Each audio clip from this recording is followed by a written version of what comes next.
I always thought coding would be really hard. Well, at first I thought, oh, this is gonna be hard. I can't do this. They would see something like that as, that's not something I can do, it's coding. When we worked with to recruit teachers, we sent out email solicitation to invite people, things of that nature. We had anticipated having about 20 teachers in the first year and 50 teachers in the second year, and we couldn't keep to those caps to save our lives.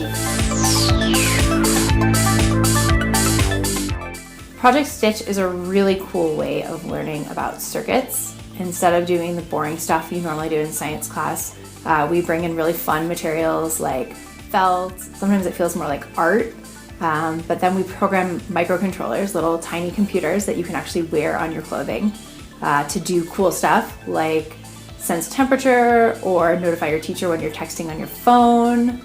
And so it's a really cool way of learning science. I didn't realize you could do so many things with coding, more than just blinking lights.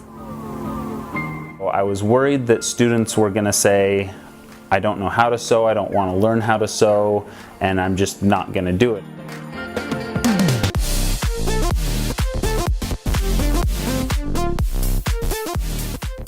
It really wasn't like anything else that I've had before. And so the e-shirt project brought a group of friends that we were all in different classes together so we could work on it together.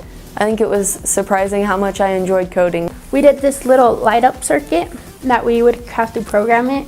I learned how the energy is conveyed throughout the circuit. I didn't understand that I could use it to help me learn physics. We attract a lot of students to science that don't normally see themselves as belonging in science and computing.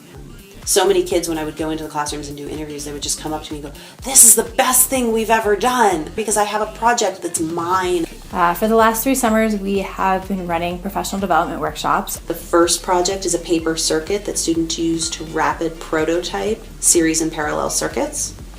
The second thing students do is they learn about sewing and electronic textiles through a prototyped bracelet project. The third project is a temperature sensing lunchbox that allows students to monitor the spoilage rates of food in their lunchboxes. The fourth project is an accelerometer-based t-shirt that allows students to explore issues of posture. The fifth project is a force sensing backpack that allows students and teachers to measure the forces exerted on the spine. We are currently working with teachers across Idaho, Wyoming, Utah, and Hawaii. I think often making projects don't align with standards, so one of the ways that we get making activities into schools is to integrate them with standards. I like coding more. Then makes me look into future jobs for it.